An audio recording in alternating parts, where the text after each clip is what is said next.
ঘড়িতে টাইম হয়েছে 7:13 আর আজ আমি কোথায় বেরিয়েছি বলো তো? চলো দেখাচ্ছি। তো প্রথমে আমি চলে এলাম হাওড়া স্টেশনে। তো এখন আমরা ওয়েট করছি আমাদের ট্রেনের জন্য। আর এই দেখো বন্দে ভারত। তো এই ট্রেনটা চড়ার কিন্তু আমার অনেক দিনের ইচ্ছা, কিন্তু আজ কিন্তু আমি এই ট্রেনটা চড়ছি না। তো আমাদের ট্রেন এসে গেল, আমরা উঠে পড়েছি ট্রেনের মধ্যে। আর এখন ঘড়িতে টাইম হয়েছে 8:02। ট্রেনের মধ্যে 2 ঘন্টা বসে থাকার পর আমরা পৌঁছে গেলাম অম্বিকা কালনা। হ্যাঁ, আজকে আমরা ঘুরে দেখবো এই অম্বিকা কালনা শহরটিকে। তো বাইরে এসে আমরা প্রথমেই একটা টোটো গাড়ি দেখে নিলাম। তো টোটো গাড়িতে উঠে আমরা চলে গেলাম 108 শিব মন্দির। তো 108 শিব মন্দিরে ক্যামেরা অ্যালাউ ছিল না বলে তাই আমরা ফোন নিয়ে গিয়েছিলাম। আর হ্যাঁ, ফোনেও কিন্তু ভিডিওগ্রাফি করার জন্য আমাদের পারমিশন নিতে হয়েছে, যার প্রাইস আমাদের 25 টাকা করে দিতে হয়েছে।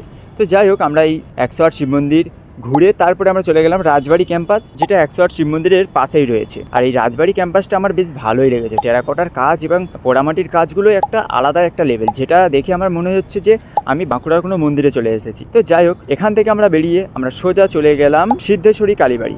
সিদ্ধেশ্বরী কালীবাড়িতে গিয়ে আমরা মায়ের পূজা দিলাম, পূজা দিয়ে বেশ জায়গাটা ঘুরলাম। এখানের মন্দিরটাও খুব সুন্দর। আর সিদ্ধেশ্বরী কালীবাড়ি থেকে আমরা বেরিয়ে আমরা এখন যাব সমাজবাড়িতে। আর রাস্তায় একটা ঠাকুমার সাথে দেখা, ঠিক তো ঠাকুমা আমাকে পুরোটা গাইড করে দিল। তো গাইড করে দেওয়ার পরে আমি চলে গেলাম সমাজবাড়ির ভেতরে। এই সমাজবাড়ির ভেতরে অনেকগুলো মন্দির রয়েছে। আর এই সমাজবাড়িটা অনেক পুরনো, শুনেছি প্রায় 500 বছরের কাছে পুরনো হবে। আর এই সমাজবাড়িতে 2টো মন্দির রয়েছে, যেটা একটা রাজার এবং একটা রানীর। তো ওখান থেকে বেরিয়ে আমরা চলে গেলাম প্রাণের শহর কালনা। তো গঙ্গার ধারে গিয়ে বেশ আমার ভালোই লাগছিল। তো কিছুটা গঙ্গার ধারে কাটিয়ে আমি আবার চলে গেলাম স্টেশনে। তো এই কালনা শহরের পুরো ভিডিওটা কিন্তু আমার চ্যানেলে রয়েছে, তো চ্যানেলে ভিজিট করে ভিডিওটা দেখে আসতে পারো। আর হ্যাঁ, আমার চ্যানেলটিকে সাবস্ক্রাইব করে দিও। আর আজকের মতন টাটা বাই বাই, দেখা হবে নতুন কোনো ভিডিওতে।